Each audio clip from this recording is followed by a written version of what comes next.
ഇപ്പോൾ അനിൽ ആന്റണി പത്തനംതിട്ടയിൽ അദ്ദേഹം പറയുന്നത് ഞാൻ വിജയിച്ചുകൊണ്ടിരിക്കുകയാണ് എന്നാണ്. ഈ വിഷയത്തിൽ ഒരു നിയമ നടപടിയുമായി അനിൽ ആന്റണി മുന്നോട്ട് പോയില്ലെങ്കിൽ താങ്കൾ ഈ വിവാദം ഇവിടെ അവസാനിപ്പിക്കുമോ, അതോ അങ്ങ് പറയുന്നത് പോലെയുള്ള ഞാൻ വിവാദം അവസാനിപ്പിക്കില്ല. ഞാൻ എന്താണ് മറ്റേ ക്ഷേത്രത്തിൽ നിന്ന് ക്ഷേത്ര വിഗ്രഹ മോഷ്ടാവെന്നും കൊള്ളരുതാത്തവനെന്നും ക്രിമിനൽ കേസിൽ പ്രതിയാണെന്ന് പറഞ്ഞത് ഞാൻ ലീഗൽ നടപടിയും. പിന്നെ ഞാൻ പറഞ്ഞില്ല, ഇനി ഓഡിയോ മാറ്റി വീഡിയോയും കൂടി കാണിച്ചു കഴിഞ്ഞാൽ നമുക്ക് ഈ വിവാദം അവസാനിപ്പിക്കാമല്ലോ. ഞാൻ അതിനോട് തയ്യാറെടുപ്പിലാണ്, അതുകൊണ്ട് ഞാൻ യാത്ര ചെയ്തത്. ഞാനിത് സൂക്ഷിച്ച് വെച്ചേക്കണത് എടുക്കാൻ വേണ്ടി തന്നെയുള്ള ശ്രമത്തിലാണ്. ഞാൻ പിന്മാറുമൊന്നുമില്ല, എനിക്ക് പിന്മാറുന്ന സ്വഭാവമില്ല. പിന്നെ ഇന്ന് രാവിലെ വരെ അനിലാനന്ദി പറഞ്ഞ പി ജെ കുര്യൻ പറയട്ടെ എന്നാണ്. ആനാണ് സംഭവം കഴിഞ്ഞാലേ പി ജെ കുര്യൻ. ആ പി ജെ കുര്യൻ പറഞ്ഞല്ലോ എന്റെ പണത്തിന് വേണ്ടി ഞാൻ ചെന്നിരുന്നു, സത്യമാണല്ലോ. പിന്നെ ടി തോമസ് അദ്ദേഹം മരിച്ചുപോയി. ഉമാ തോമസിനെ അറിയാമെന്ന് വിചാരിച്ചിരുന്നത്. സാധാരണ ഉമാ തോമസ് പറഞ്ഞതെല്ലാം അവരോട് ഷെയർ ചെയ്യാറുണ്ടെന്നാണ് പറഞ്ഞത്. ഇപ്പൊ ഇന്ന് ഉമാ തോമസ് പറഞ്ഞ് ഷെയർ ചെയ്യാറില്ല. ശരി, കാരണം എ.കെ. ആന്റണിയെ പോലത്തെ ഒരു നേതാവിന്റെ മകൻ കാണിക്കുന്ന തെറ്റുകൾ പോലും ചൂണ്ടിക്കാണിക്കാൻ കോൺഗ്രസ് നേതൃത്വത്തിന് ചങ്കൂറ്റില്ല. കാരണം എന്താണെന്നറിയാമോ? എ.കെ. ആന്റണി താങ്കൾ പറഞ്ഞു വിട്ട ആദർശ രാഷ്ട്രീയത്തിന്റെ പര്യായമാണ്. ആദർശ രാഷ്ട്രീയം പറഞ്ഞ് മക്കളെ കച്ചവടത്തിന് ഇറക്കിയതാണ്. ആദർശം ഉണ്ടല്ലോ, ഈ ആദർശം ആണല്ലോ ഇതിനുള്ള വഴി. പിന്നെ ഞാൻ പറഞ്ഞല്ലോ നേരത്തെ, പണം വാങ്ങുന്നത് മാത്രമല്ല അഴിമതി, സ്വജനപക്ഷപാതം അഴിമതിയുടെ പരിധിയിൽ വരുമെന്ന്.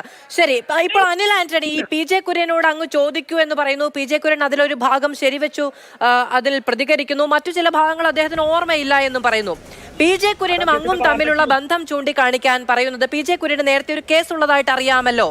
ആ കേസ് ഉണ്ടായിരുന്ന ഇതിൽ നിന്ന് ഊരിക്കൊടുത്തത് അങ്ങാണ് എന്നതടക്കമുള്ള കാര്യങ്ങളാണ് ശ്രീ അനിൽ ആന്റണി പറയുന്നത്. ഒറ്റ നിമിഷം ശ്രീ ടി ജി നന്ദകുമാർ, ഒറ്റ നിമിഷം അങ്ങൊന്ന് തുടരണേ. നമുക്കിപ്പോൾ പ്രേക്ഷകർ കൂടിയാണ്. ഇപ്പോൾ ഈ സ്ക്രീനിൽ കാണുന്ന ദൃശ്യങ്ങൾ എന്ന് പറയുന്നത് ശ്രീ പ്രകാശ് ജാവ്ദേക്കർ കേരളത്തിൽ വന്നപ്പോൾ അദ്ദേഹവും ശ്രീ ടി ജി നന്ദകുമാർ അങ്ങും ഒരു വാഹനത്തിൽ കയറി പോകുന്ന ദൃശ്യങ്ങളാണ് ഇപ്പോൾ നമുക്ക് കാണാൻ കഴിയുന്നത്. ശ്രീ പ്രകാശ് ജാവ്ദേക്കർ കേരളത്തിൽ സന്ദർശനം നടത്തിയപ്പോൾ അങ്ങ് നേരത്തെ പറഞ്ഞതുപോലെ നിങ്ങൾ ഒരുമിച്ചൊരു യാത്ര നടത്തുന്നു, അതിന്റെ ഉദ്ദേശം അങ്ങ് വെളിപ്പെടുത്താൻ തയ്യാറല്ല എന്ന് പറയുന്നു. എന്നിരുന്നാലും നിങ്ങൾ ഒരു വാഹനത്തിൽ കയറി പോവുകയാണ്. കേന്ദ്രത്തിൽ നിന്ന് കേരളത്തിലേക്ക് വരുന്ന ഒരു BJPയുടെ ഭരിക്കുന്ന പാർട്ടിയുടെ പ്രധാനപ്പെട്ട നേതാവ്, കേരളത്തിന്റെ ചുമതലയുള്ള ഒരു നേതാവിന് ഇവിടെ വരുമ്പോൾ ആരൊക്കെ സ്വീകരണം നൽകണം, എങ്ങനെയായിരിക്കണം അദ്ദേഹത്തിന്റെ യാത്ര, ആരൊക്കെ അദ്ദേഹത്തിനൊപ്പം ഉണ്ടാകണം തുടങ്ങിയ കാര്യങ്ങളെല്ലാം കൃത്യമായ തീരുമാനങ്ങളും നടപ്പിലാക്കാൻ ഉത്തരവാദിത്തപ്പെട്ട ആളുകളുടെ ഒരു സംഘവും ഒക്കെ ഉണ്ടായിരിക്കും. എന്നിട്ട് കൂടെ ഒരു വാഹനത്തിൽ കയറി പോകുന്ന ഒരാളെ അദ്ദേഹത്തിന് പരിചയമുണ്ടാകാൻ വകുപ്പില്ല എന്ന് പറഞ്ഞാൽ അത് അവിശ്വസനീയമാണ്. എന്തുകൊണ്ടാണ് അദ്ദേഹം അങ്ങനെ പറയുന്നത്? ശ്രീ നന്ദകുമാർ, ആ ദൃശ്യങ്ങൾ പ്രേക്ഷകർ കണ്ടുകൊണ്ടിരിക്കുകയാണ്. അല്ല മാഡം, അത് ഞാനല്ല മറുപടി വരണ്ട. പ്രകാശ് ജാവ്ദേക്കർ എന്റെ ഒപ്പം സഞ്ചരിച്ചു ഇപ്പൊ നിങ്ങൾ ദൃശ്യങ്ങൾ കാണിക്കുന്നുണ്ടെങ്കിൽ പ്രകാശ് ജാവ്ദേക്കർക്ക് എന്നെ അറിയാതെ ഒരു സ്ട്രേഞ്ചറിന്റെ വണ്ടി കയറൂലല്ലോ. ഇല്ല, അതാണ് BJP കൊണ്ടുവന്ന വാഹനത്തിലല്ല, അങ്ങയുടെ വാഹനത്തിലാണോ എന്ന് ശ്രീ പ്രകാശ് ജാവ്ദേക്കർ കയറിയത്? ടാക്സി തന്നെയാണ് അധികം യാത്ര ചെയ്തത് എന്നോടൊപ്പം. അങ്ങയുടെ വാഹനത്തിലാണ് അല്ലേ? അതെ, ഞാൻ പറഞ്ഞല്ലോ മാഡം. ഞാൻ വീണ്ടും പറയുന്നു, നമ്മളിപ്പോഴും പ്രകാശ് ജാവ്ദേക്കർ അല്ല നമ്മുടെ സബ്ജക്ട് അനിൽ ആന്റണിയാണ്. ശ്രീ ടി ജി നന്ദകുമാർ, അതായത് അങ്ങേക്ക് BJPയുടെ കേന്ദ്ര നേതാക്കളുമായി വരെ, കേരളത്തിന്റെ തിരഞ്ഞെടുപ്പ് ചുമതലയും സംഘടനാ ചുമതലയും ഒക്കെയുള്ള നേതാക്കളുമായി വരെ വലിയ ബന്ധവും അടുപ്പവും, എന്നിട്ട് കേരളത്തിലെ ഒരു പ്രധാനപ്പെട്ട അവരുടെ A ക്ലാസ് മണ്ഡലം എന്ന് പറയുന്ന മണ്ഡലത്തിൽ നിൽക്കുന്ന സ്ഥാനാർത്ഥിക്കെതിരെയാണ് തെരഞ്ഞെടുപ്പ് സമയത്ത് അങ്ങ് ഇത്തരം വെളിപ്പെടുത്തൽ നടത്തുന്നത്. ഇത് അങ്ങയുടെ ബന്ധങ്ങളെ തന്നെ ബാധിക്കില്ലേ? അല്ല, ഞാൻ ചോദിക്കട്ടെ, എന്റെ ബന്ധങ്ങൾ എന്ന് പറഞ്ഞാൽ ഞാൻ ബന്ധങ്ങളെ തേടി അന്വേഷിക്കലേ അല്ല, ബന്ധങ്ങൾ എന്നെ തേടി വരുന്നത്. ഞാൻ ഒരു ബന്ധവും ചോദിച്ച ഒരാളുടെ അടുത്ത് ചെന്നതായിട്ട് പറയാമോ? ബന്ധങ്ങൾ എന്നെ അന്വേഷിച്ചു വരികയാണെന്ന്. അല്ല, ഞാൻ പറഞ്ഞത് ഞാൻ വലിയ ആളായിട്ട് ഞാൻ വലിയ മേന്മയൊന്നും അവകാശപ്പെട്ടില്ല. ബന്ധങ്ങൾ എന്നെ തേടി വരികയാണ്. ഞാൻ ബന്ധം അന്വേഷിച്ചൊന്നും പോകാറില്ല. കേരളത്തിൽ നിങ്ങൾ അന്വേഷിച്ചു നോക്കും, ഞാൻ ഏതെങ്കിലും ബന്ധം അന്വേഷിച്ച് എവിടെയെങ്കിലും പോയിട്ടുണ്ടാകും. ശരി, ഒരു നിമിഷം ശ്രീ ടി ജി നന്ദകുമാർ, ഒന്ന് എനിക്ക് അങ്ങ് ചൂണ്ടിക്കാണിച്ച കാര്യം എന്താണെന്ന് എനിക്ക് കൃത്യമായി വ്യക്തമായി. ആ വിഷയത്തിൽ അങ്ങ് എന്നോടൊപ്പം ചർച്ചയ്ക്ക് ഇരിക്കുകയും ചെയ്തിരുന്നു. ഒരു സന്ദർശനവുമായി ബന്ധപ്പെട്ട, ശ്രീ പി ജയരാജനുമായി ബന്ധപ്പെട്ട സന്ദർശനം. ഒന്നും തുടരണേ, അദ്ദേഹത്തിന്റെ പ്രതികരണം നമുക്ക് ലഭ്യമാണ്, അതിലേക്ക് ഒന്ന് പോയിട്ട് വരാം. ശ്രീ പ്രകാശ് ജാവ്ദേക്കറിന്റെ പ്രതികരണം എന്നത്തെ.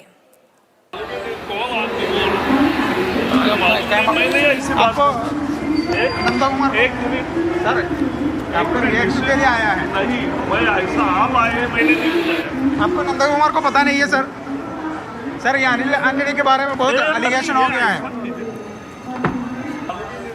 അങ്ങേക്ക് കേൾക്കാൻ കഴിഞ്ഞിട്ടുണ്ടായിരിക്കുമല്ലേ ശ്രീ നന്ദകുമാർ? അങ്ങേ പരിചയമില്ല എന്നാണ് അദ്ദേഹം ഇപ്പോൾ നടത്തുന്ന പ്രതികരണം.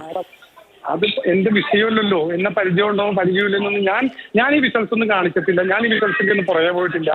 നിങ്ങൾ എവിടെ നിന്ന് സംഘടിപ്പിച്ച് കാണിച്ച് പരിചയമുണ്ടോ പരിചയമില്ല എന്നുള്ളതൊന്നും. ഇപ്പൊ നാളെ അനിൽ ആന്റണിയും പറയാൻ പോണ ഇതാണ്, അത് മോർഫ് ചെയ്താന്ന് പറയും ആ വീഡിയോ കാണിക്കുമ്പോ.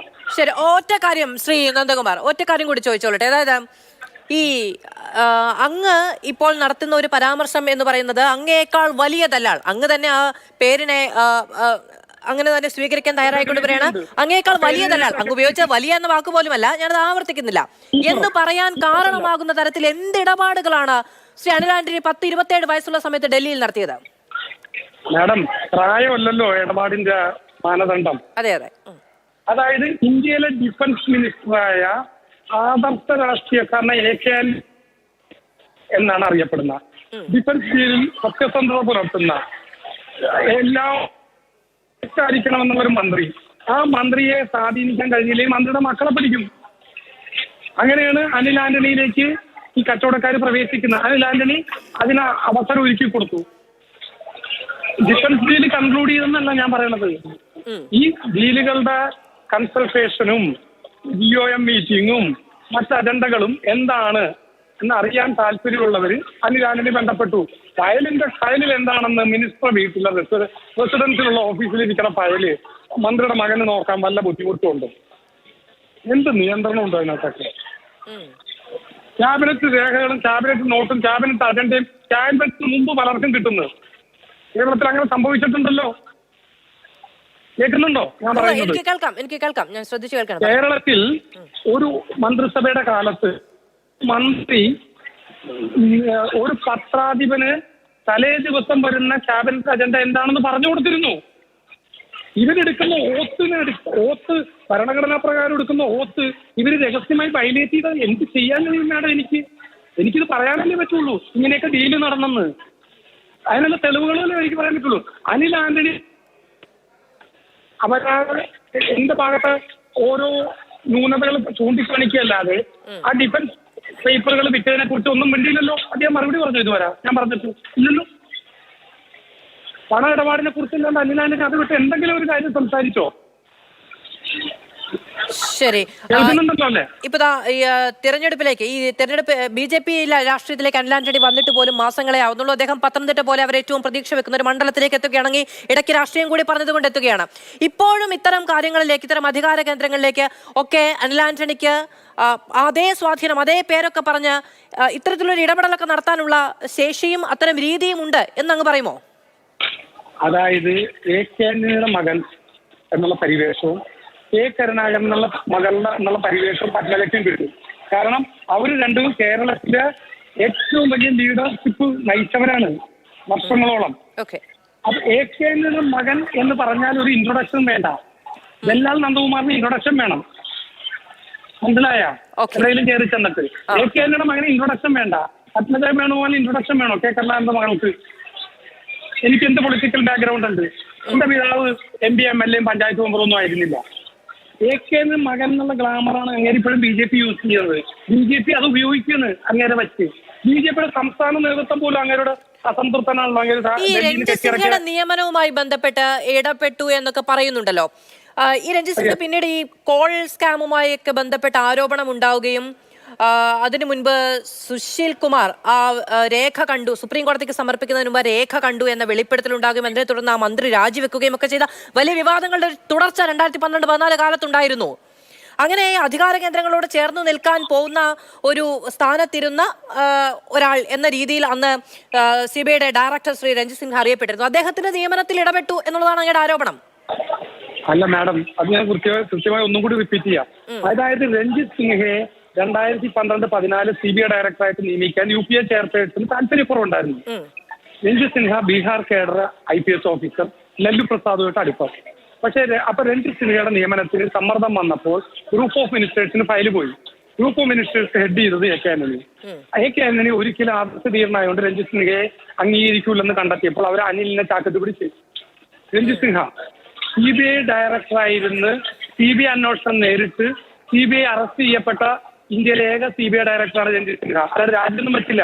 14 ടെനുവർ കഴിഞ്ഞ് 2 വർഷത്തെ ടെനുവർ കഴിഞ്ഞ് അദ്ദേഹം പിരിഞ്ഞു പോവുകയാണ് സുശീൽ രാജിവെച്ചു സുപ്രീം കോടതിയുടെ പരാമർശത്തെ തുടർന്ന്. മാഡം, അപ്പോഴത്തേക്ക് അദ്ദേഹത്തിന് അപ്പോയിന്റ് ചെയ്യപ്പെട്ടത് 3/12/2012. അല്ല, ഞാനത് മന്ത്രി രാജിവെച്ച കാര്യമാണ് പറഞ്ഞത്. കേന്ദ്രമന്ത്രി രാജിവെച്ച കാര്യമാണ് പറഞ്ഞത്. ആ വിവാദത്തെ മറ്റേ ഇദ്ദേഹം രാജിവെച്ചിട്ടില്ല. ഇല്ല, ഇദ്ദേഹം രാജിവെച്ചില്ല. റിട്ടയർ ചെയ്ത് പോയി. രഞ്ജിത്ത് സിംഗ് രാജിവെച്ചില്ല. കോൾ സ്കാമിൽ ഇദ്ദേഹം CBI അന്വേഷണം നേരിട്ട് CBIയിൽ അറസ്റ്റ് ചെയ്യപ്പെട്ട് അങ്ങനെ CBI അറസ്റ്റ് ചെയ്യപ്പെട്ട ഇന്ത്യയിലെ ഏക ഡയറക്ടറാണ് രഞ്ജിത്ത് സിൻഹ. രഞ്ജിത്ത് സിംഗയെ മണക്കാൻ എളുപ്പമായി, കാരണം ജിയോമിന്റെ ക്ലിയറൻസ് കിട്ടി. രഞ്ജിത്ത് സിൻഹ ഇന്ത്യയിലെ CBI ഡയറക്ടറായി.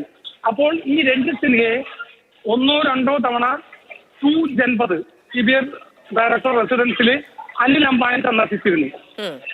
ഈ അനിൽ അംബാനിയുടെ സന്ദർശിച്ച അവിടെ വിസിറ്റേഴ്സ് ഡയറിയിൽ രേഖപ്പെടുത്തണം. ആ അനിൽ അംബാനി സന്ദർശിച്ചു പോയതിനു ശേഷമാണ് ഈ അനിൽ ആന്റണി ചെല്ലുന്നത്. അനിൽ ആന്റണി എന്ത് ചെയ്തു? പിന്നെ നിരന്തര സന്ദർശനങ്ങളിൽ അനിൽ അംബാനിയുടെ ഒപ്പ് അങ്ങോട്ട് സ്വീകരിച്ച് പിൻഗാമിയാക്കി. ആരോപണം താങ്കൾ എടുത്തു നോക്ക്, റാഡിയ ടേപ്പ്. അനിൽ അംബാനി ആരോപണം നേരിട്ട് 22 CBI ഡയറക്ടറെ കണ്ടെന്നത്. ഓക്കെ, ശരി ശരി ശരി, വളരെയധികം നന്ദി ശ്രീ TG നന്ദകുമാർ. ഞാൻ